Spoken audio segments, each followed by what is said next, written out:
بسم الله الرحمن الرحيم الحمد لله رب العالمين والصلاة والسلام على أشرف المرسلين سيدنا محمد وعلى آله وصحبه وسلم أجمعين. سبحانك لا علم لنا إلا ما علمتنا إنك أنت العليم الحكيم. اللهم علمنا ما ينفعنا وانفعنا بما علمتنا يا كريم. Dear colleagues, we'll start a new series about the vascular imaging, and we have some lectures in this domain. We will start first by imaging of the lymphatic system.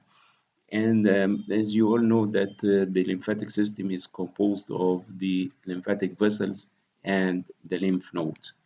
We will have about 3 or 4 lectures in this section concerning imaging of the lymphatic system, both in anatomy and pathology.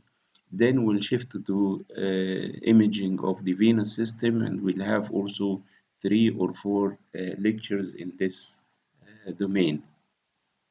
Then these are the topics that we would like to go through: the anatomy and function of the lymphatic system, imaging of the lymphatic vessels by conventional lymphography, lymphocytography, and interstitial MR lymphography.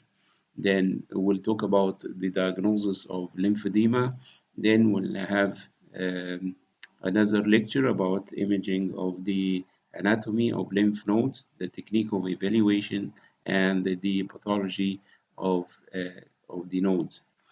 And you know that the lymphatic system has a very important role in the immune system of the body, and it helps in the drainage of fluids from the cells and tissues.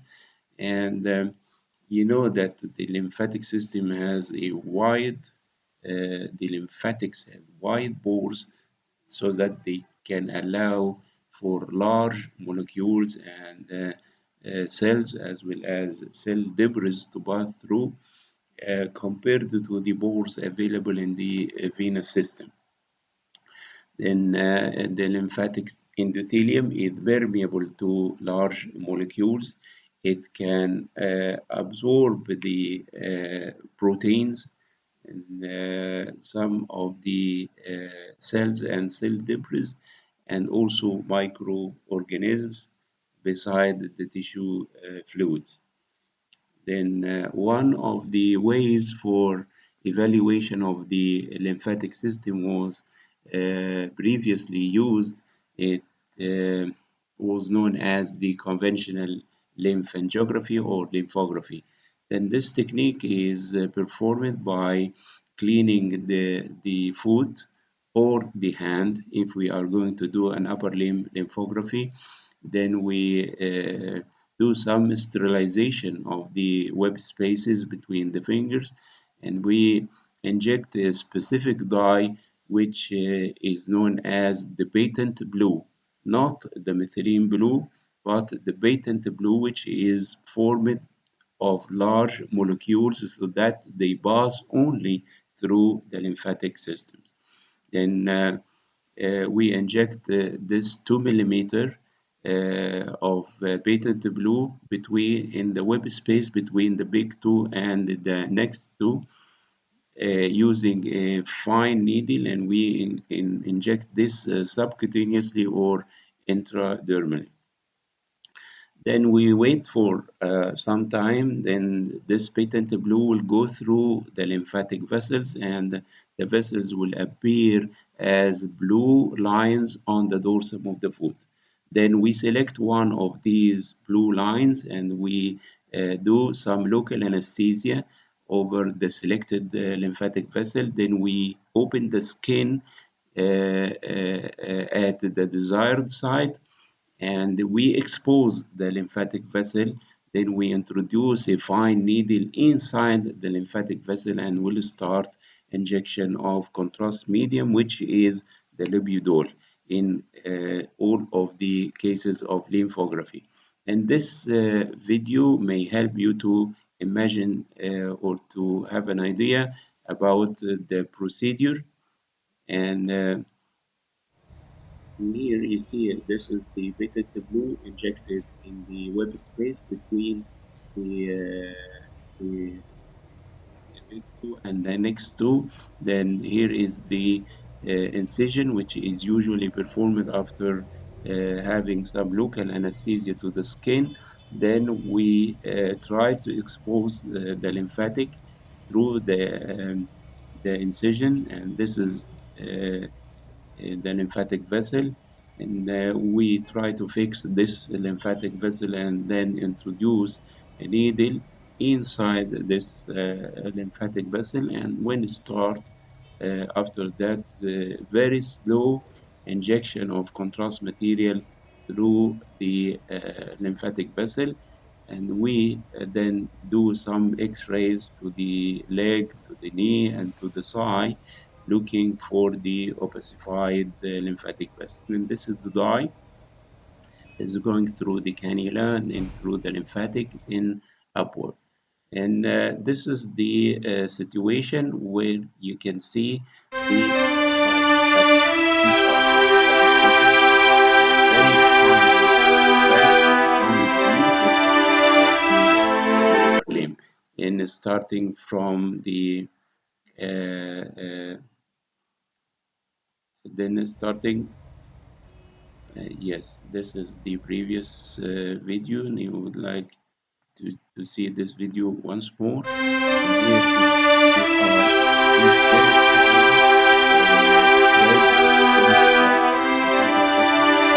threads inside the lymphatic vessels. We take films for the leg, and also we take films for uh,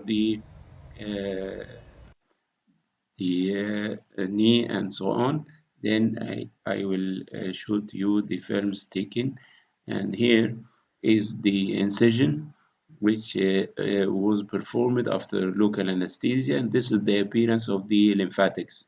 Then we select one of the good caliber lymphatic vessels and we'll fix it. And then we introduce a fine needle, then going through these are the blue lines on the dorsum of the foot representing the stained lymphatic vessels. And these are the films which were taken.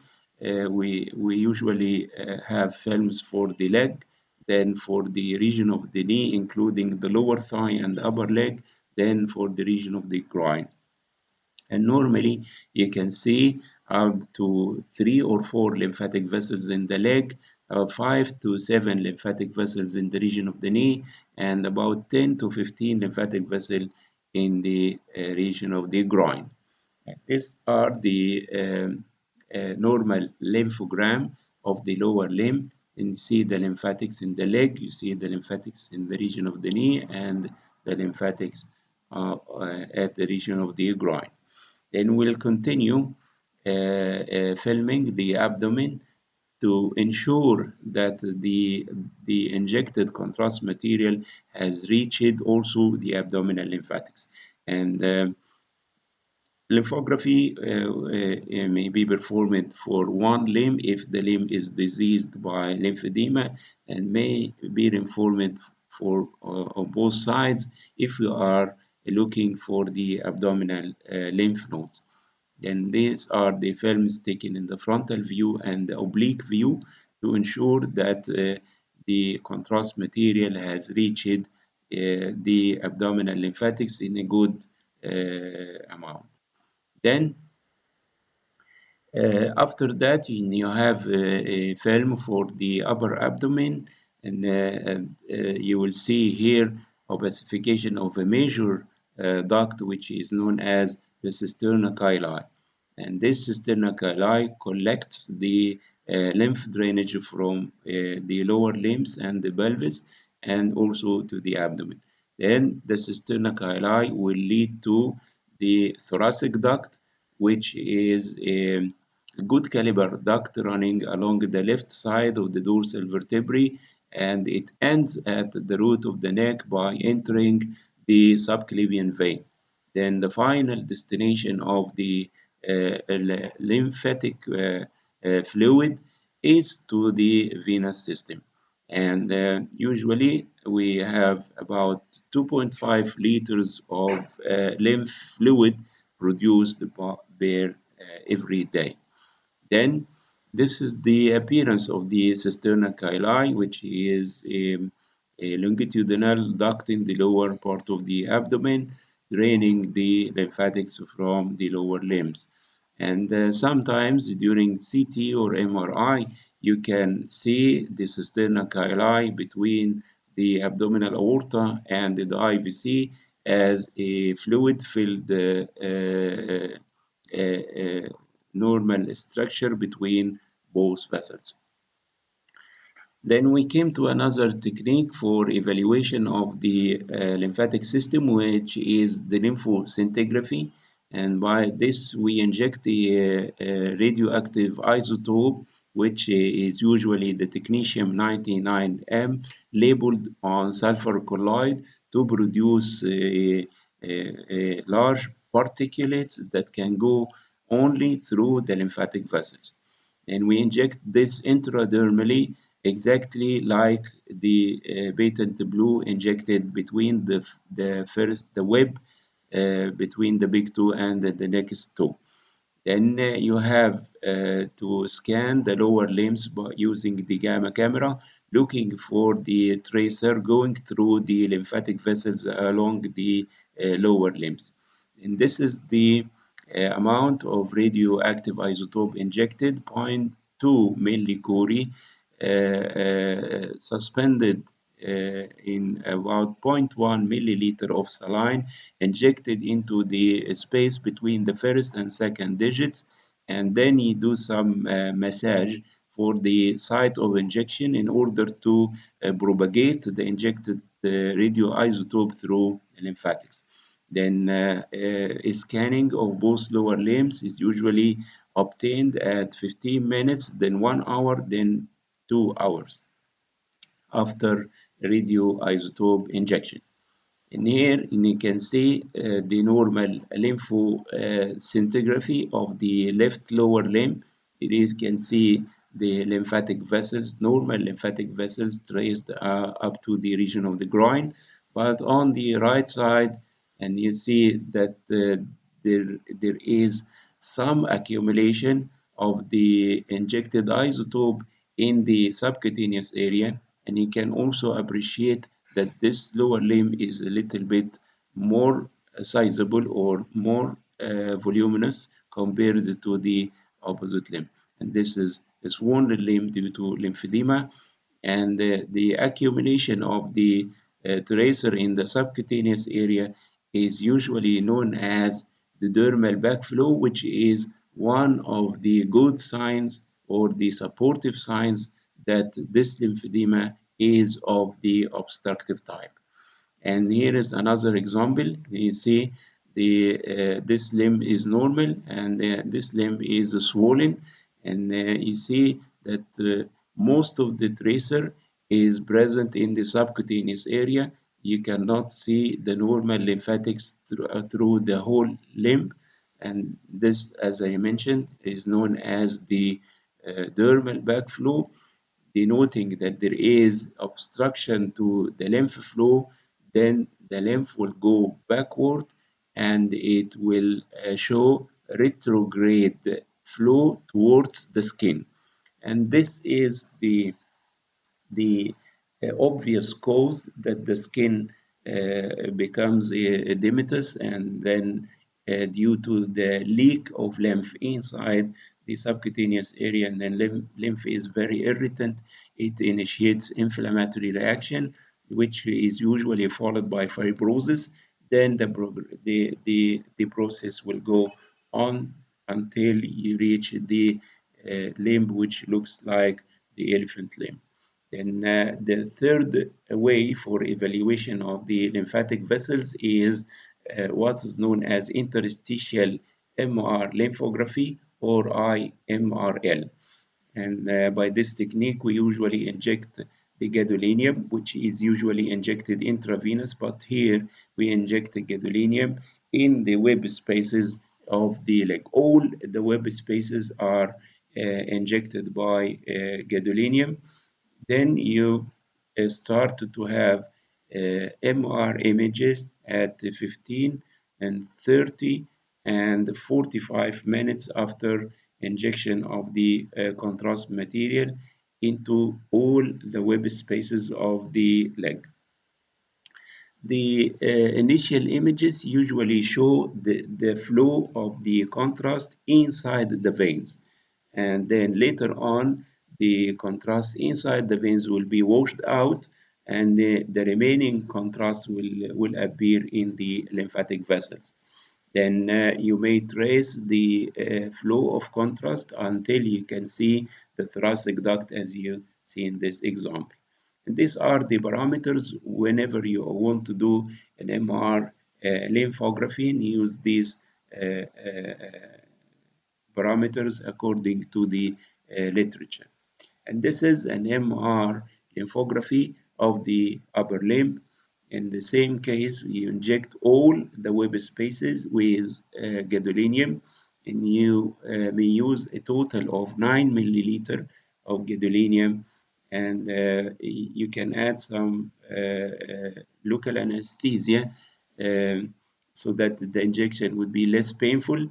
Then you divide the dose into 5 portions injected intradermally in the dorsal aspect of the foot or the hand between the web spaces, and use the 4 interdigital web spaces, and also you inject contrast medial to the first proximal phalanx. Then you start scanning at, as I have mentioned, at 15, 25, 35, 45, and 55 minutes. You can do this, and you can do 15, 30, 45, and 60 minutes. Then the best time for delineation of the lymphatics is in the range of 25 to 35 minutes after intradermal injection of the contrast material. And this is a more or less, you can say this is normal MR lymphogram. You see the lymphatic vessels as fine linear structures opacified by the injected contrast material. You know that at the start of injection, you will see the veins. Then you wait for some time until the veins are cleared of the contrast. Then you are left with the lymphatic vessels. It is well known that conventional lymphography, this very old technique, was the best way for evaluation of both lymphatics and lymph nodes.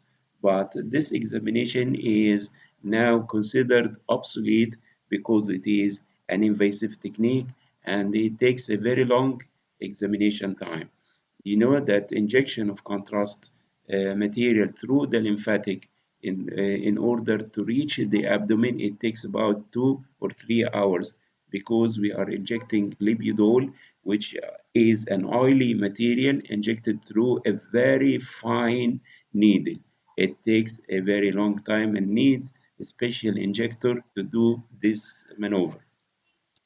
Then, after having radiographs for the lymphatic vessels, we instruct the patient to come the next day so that the contrast material is now deposited in the lymph nodes, and we take what is known as the nodal phase for evaluation of the lymph node pathology.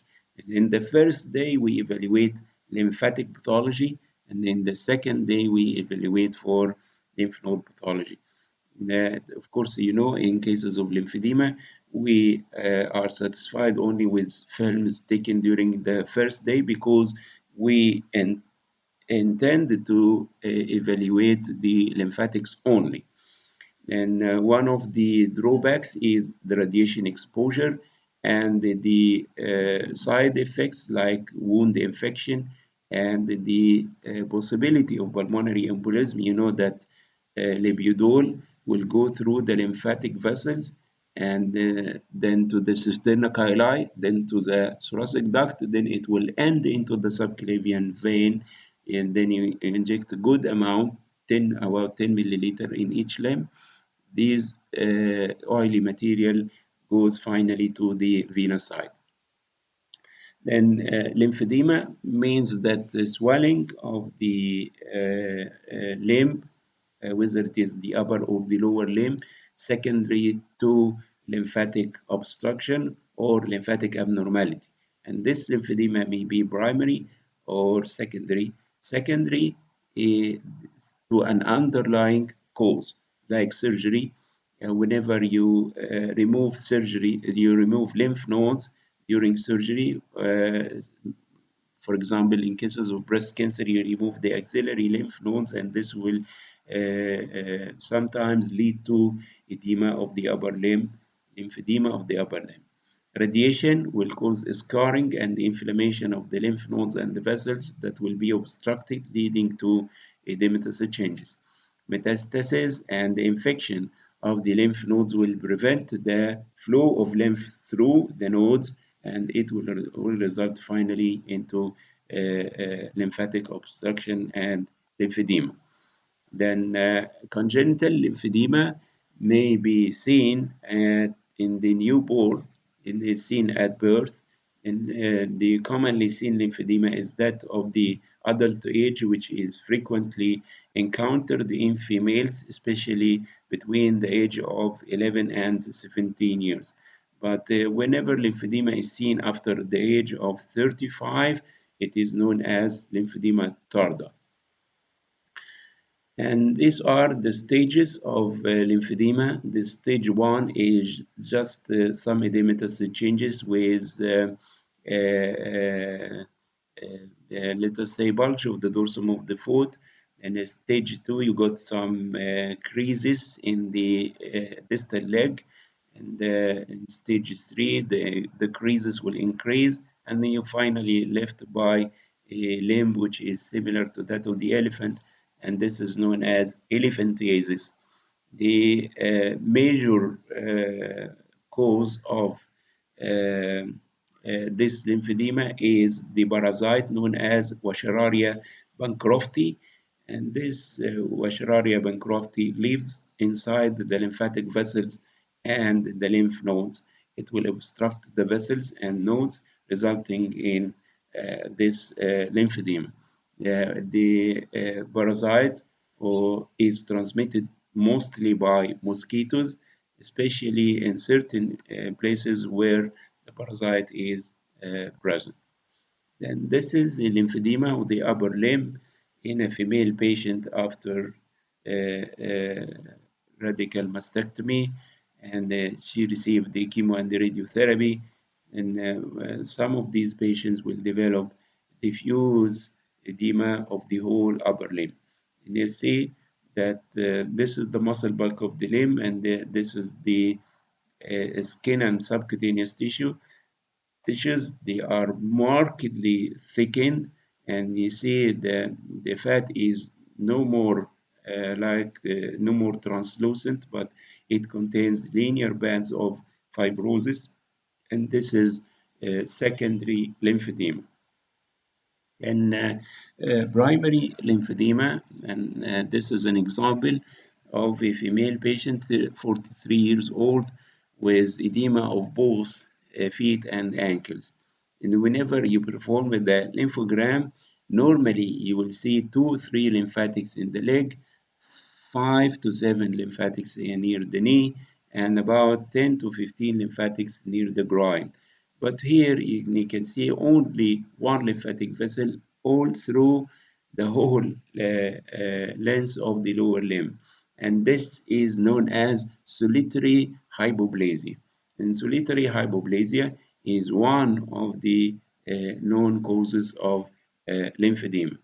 And you compare this patient with a normal limb and an edematous limb, and the lymphogram showed a solitary lymphatic vessel which is going across the whole lower limb reaching the groin. This is what we call the primary lymphedema or the solitary hypoplasia.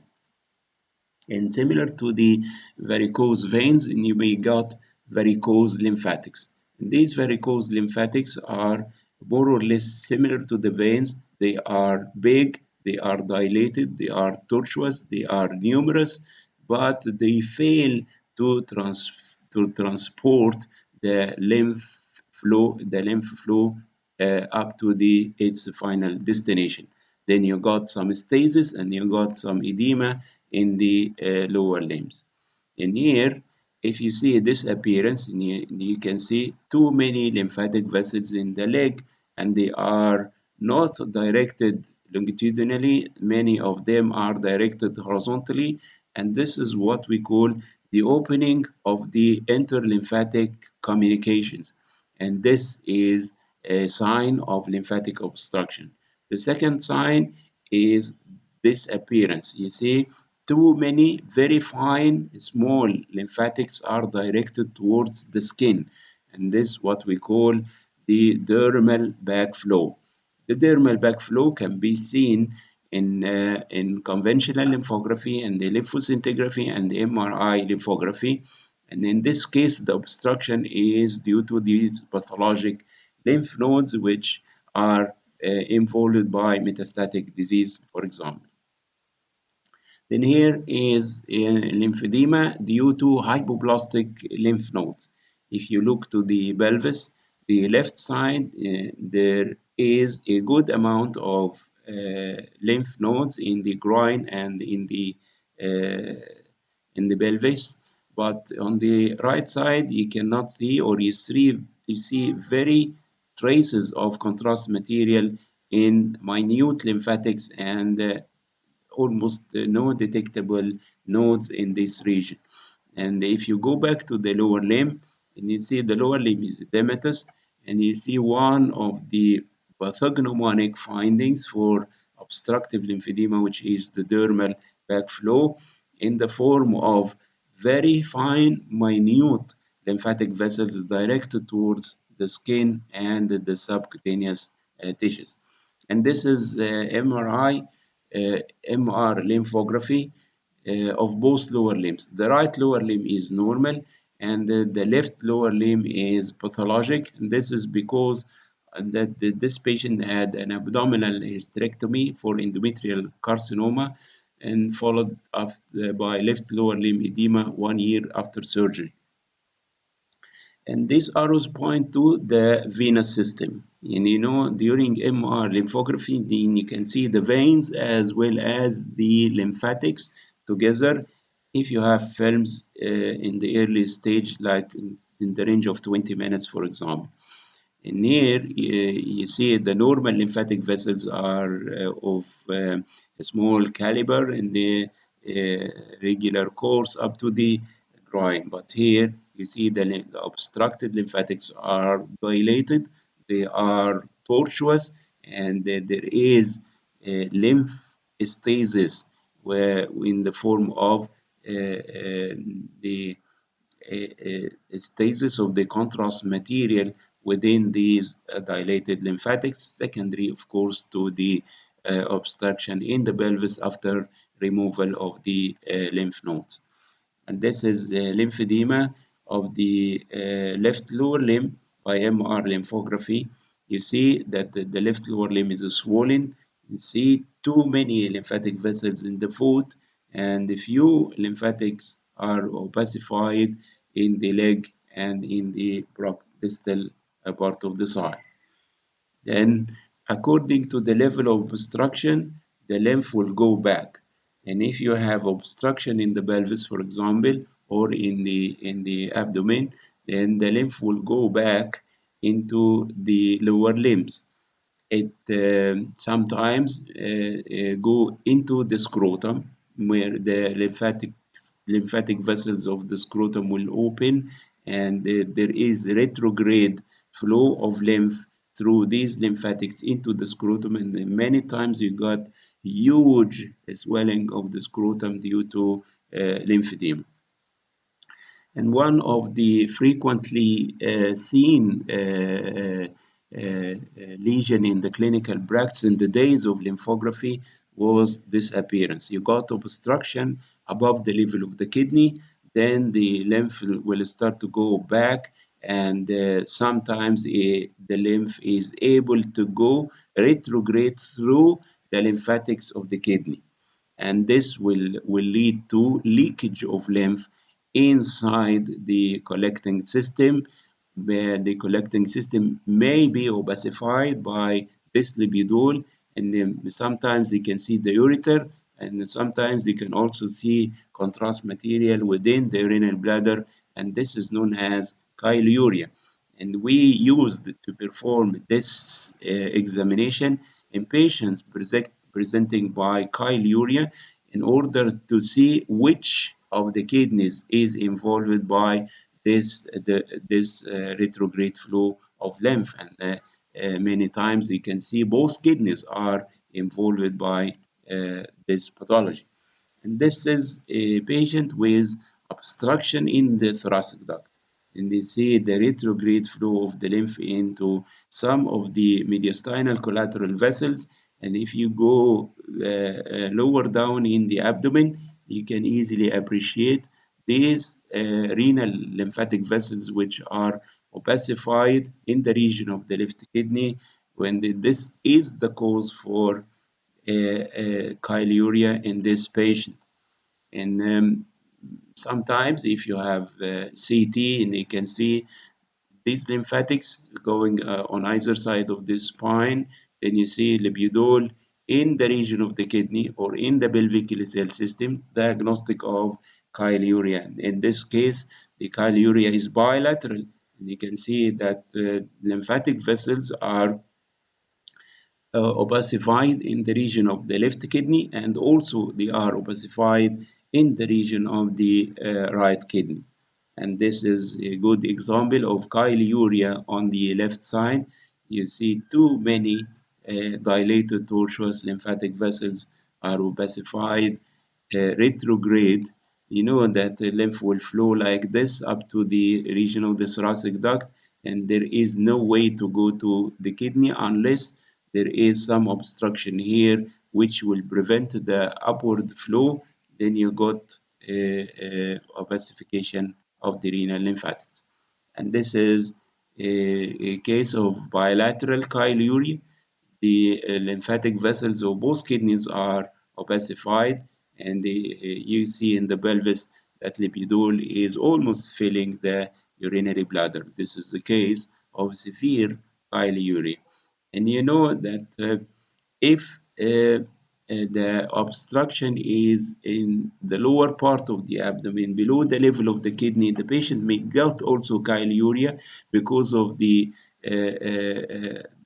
retrograde flow of the lymph into the pelvic lymphatics leaking into the urinary bladder.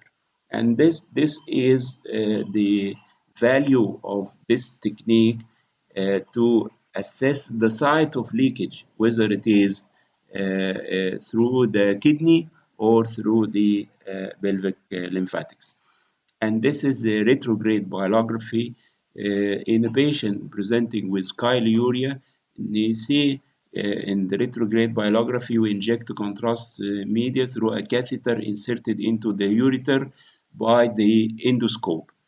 Then you inject contrast medium to opacify the pelvic cell system, and incidentally, or you see that the renal lymphatics are also opacified, denoting the presence of lymphorenal fistula, which is a fistula's communication between the collecting system and the renal lymphatics. Then in few cases, whenever you try to perform lymphography and you inject patent blue and you see some blue lines on the dorsum of the foot and you try to expose one of them and put a needle, then you inject contrast material and you are confronted by this appearance where no lymphatic vessels are present. The injected contrast material flow along the wall of the veins or along the venous vessel sheath. There are no lymphatics in the lower limb, and this is known as lymphatic aplasia. And in here you see only the contrast material along the wall of the veins. Then also one of the complications of obstruction of the lymphatic vessels below the level of the kidney is the development of lymphocytes. The retrograde flow of lymph fluid will accumulate into a space, and this patient is after appendectomy, you got this space where the lipidol is collecting in the right iliac fossa, a case which is known as lymphocyte, and sometimes you see this post-operatively at different locations, what we call seroma or lymphocyte, which will result from injury of the local lymphatics during surgery, and this will heal after that. Thank you very much, and we'll in the next time we'll continue by imaging of the lymph nodes.